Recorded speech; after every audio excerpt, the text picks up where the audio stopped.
دمعة الفكر تناجي الله في صبر وترجو رحمة.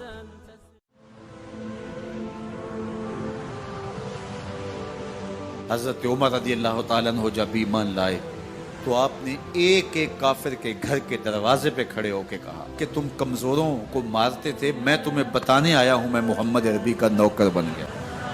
بلکہ آپ نے اعلان کیا جس نے اپنی بیوی کو بیوہ اور بچوں کو یتیم کروانا ہو اور اپنے ماں باپ کی کمر کو جھکانا ہو وہ عمر کے مقابلے میں آئے. اللہ اکبر. زنیرہ نامی ایک خاتون تھی، بہت کمزور.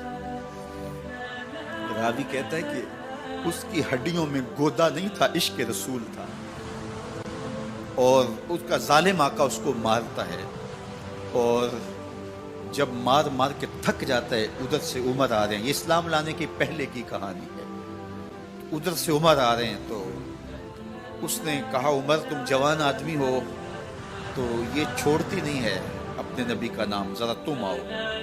عمر کوڑا پکڑ لیتے اسے مارتے مارتے تھک جاتے ہیں تو پانی پینے لگتے ہیں. تو کہتے ہیں مجھے تیرے پہ ترس نہیں آیا لیکن میں ذرا پانی پینے لگا ہوں، اور پھر گلے کے اندر ڈال کر کے کوڑا اور اس کی رسی کو پل دیتے ہیں اور اس کی آنکھیں باہر نکل آتی ہیں اور کہتے ہیں بلا اپنے نبی کو جو تیری آنکھوں کی بینائی واپس کرے. اللہ اکبر. تو اس نے آسمان کی طرف منہ کر کے کہا مالک میں کبھی بھی آنکھوں کی بینائی نہ مانگتی لیکن اب تیرے نبی کی عزت کا سوال ہے. آنکھوں کی بینائی واپس ہو جاتی ہے. زنیرہ کو بڑا مارا. آج عمر گلیوں میں آنکھوں میں آنسو ہیں اور عجیب دل بےتاب ہے اور کہتا ہے آؤ بھئی میں حضور کا غلام بن گیا ہوں، تمہیں بتانے آیا ہوں. زنیرہ نے موڑ کاٹا تو آگے عمر یہ آواز دے رہے تھے. زنیرہ ایک کونے پہ کھڑے ہو کے رو کے کہتی ہے عمر تم تو بڑے اس دن جوش و غضب میں تھے اور تم مارتے ہوئے تھکتے نہیں تھے. تو عمر نے کہا زنیرہ اس دن میں نے دیکھا نہیں تھا، اب میں محمد عربی کو دیکھ آیا ہوں. جنہ ویکھیا نہیں ہو کرن گلاں، جنہ ویکھیا نہیں ہو کرن گلاں، جنہ ویکھیا ہو تے بول دے نہیں، جڑے محرم راز حقیقت دے اور راز حقیقت کھول دے.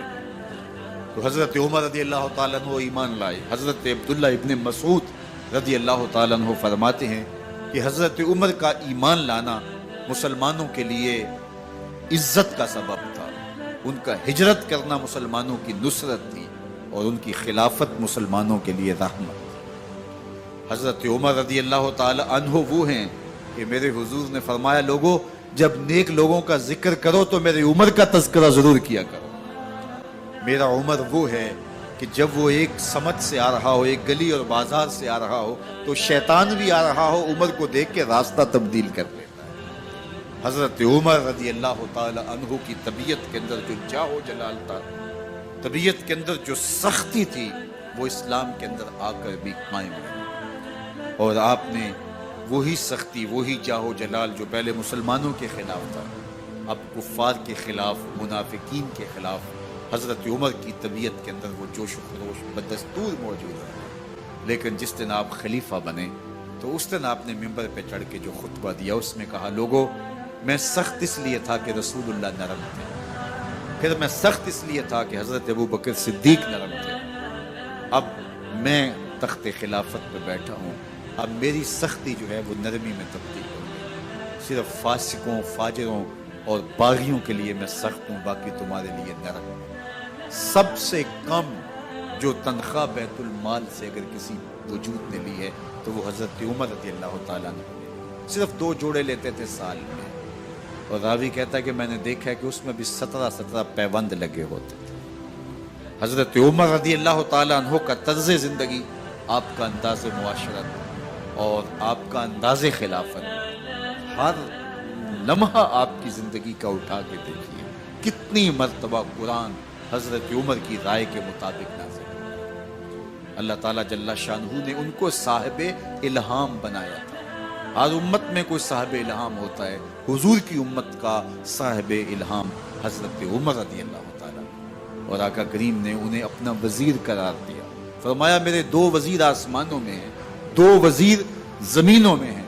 آسمانوں کے وزیر جبرائیل اور میکائیل ہیں اور زمین کے وزیر ابو بکر اور عمر رضی اللہ تعالی عنہما.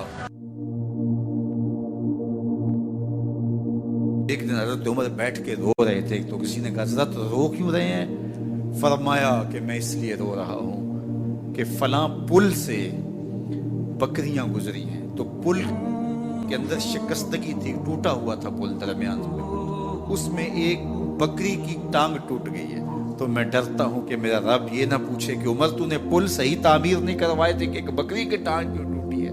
یہ ہیں حضرت عمر رضی اللہ تعالی عنہ۔ اللہ اکبر۔ تو اللہ تعالیٰ جل شانہ نے حضرت سیدنا عمر بن خطاب رضی اللہ تعالیٰ عنہ سے جو کام لیا، مختصر دور خلافت کے اندر 10 سال 6 ماہ 4 دن آپ نے خلافت فرمائی ہے، لیکن کہاں سے چلے اور یہاں مکران تک، بلوچستان کا حصہ ہے، یہاں تک آپ کے سلطنت کی حدود وسیع، ادھر آرمینیا تک جا پہنچے، حمص فتح کیا، قادسیہ، یرموک۔ آپ ذرا دیکھیے کہ کہاں تک آپ کی فوجوں کے گھوڑے دوڑتے رہے، اور اللہ تعالیٰ جل شانہ نے ان کو جو توانائی، عدل و انصاف کی قوت عطا فرمائی۔ اللہ اکبر۔ جب زمین پہ عدل کیا ہو تو زمین بھی حکم مانتی ہے، اور حضرت عمر وہ تھے جن کا حکم ہوائیں بھی مانتی تھی، زمین بھی مانتی تھی، جن کا حکم جو ہے وہ آگ بھی تسلیم کرتی تھی اور دریا بھی ان کا حکم مانا کرتے تھے۔ مصر کے اندر یہ رسمیں بد جاری تھی کہ سال کے بعد ایک دوشیزہ کو زیورات پہنا کے اچھے لباس میں ملبوس کر کے دریا کی بھیڑ چڑھایا جاتا، اس کی قربانی دی جاتی، اس کا خون بہتا تو دریا چلتا۔ جب مسلمانوں نے مصر فتح کیا تو گورنر نے لکھا کہ اسلام تو اس طرح کی رسوم کی اجازت نہیں دیتا، لیکن خشک سالی ہے، لوگوں کی فصلیں ویران پڑی ہے، تو حضرت کیا کیا جائے؟